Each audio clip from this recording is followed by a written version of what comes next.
back then I was still liberal. I didn't think I was. And, unlearning liberalism is a lifetime work. It doesn't ever stop. We're born into, the black muck that is liberalism. It covers us, right? It's like being born into oil. It's not easy to clean up. It's not easy to unlearn.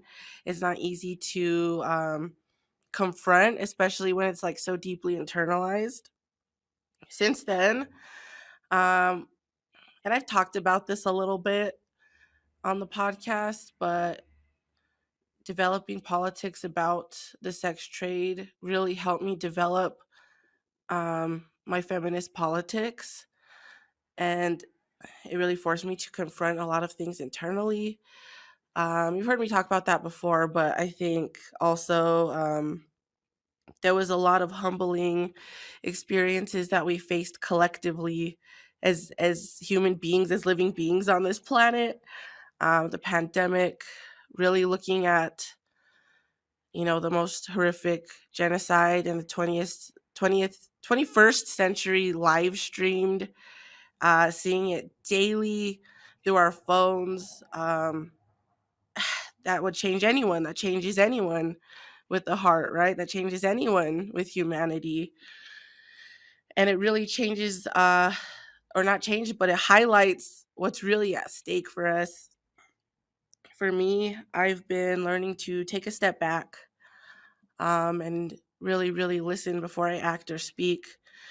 It's really humbled me in that I kind of moved with this very bold confidence before I was entirely sure about something. And that's not to say that, we should hold ourselves back or anything. But, for me personally, really, really moving more intentionally with the political work and just, everything I do has been a big deal. That's a big part of why I left social media.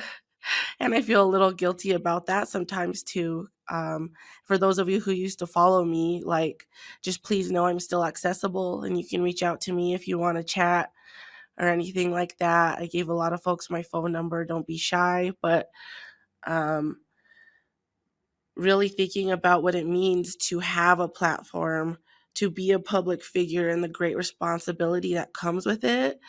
I chose to leave so that I could work on myself and be better for myself and for everyone around me.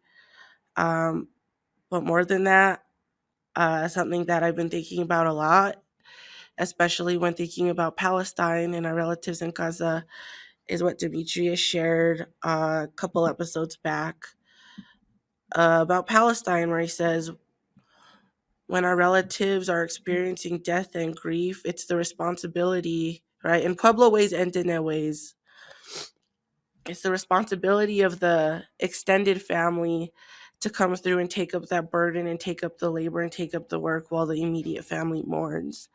And so I've been trying to really bear that in mind and be like, if ever there was a time for us to be strong, it's right now. This isn't a time for us to get caught up in our own fear and our own hopelessness, although it's very hard. Like, I struggle with this daily, and I really, really, them demons got hands, like, for real.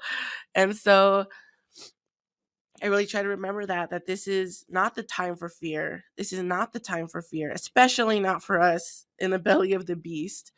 Even if we experience all the horrors of colonialism 500 years later. We need to be strong for our relatives, and each other and ourselves. I really think we need to learn to trust ourselves, which is really hard. And something that people don't think about always is the internal work that comes with wanting to serve a greater purpose and wanting to do really big things. It's intimidating to think that you're at the center of something that could have long-lasting impacts on the entire world. It's intimidating, but we all do. We all have such importance that we should not underestimate at a time like this.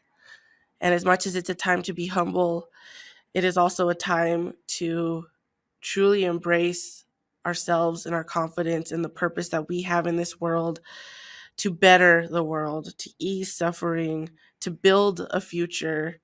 And like my sincerest hopes for Pueblo people are to take that role very seriously, even if the US and our relationship to it makes us feel like our power is limited.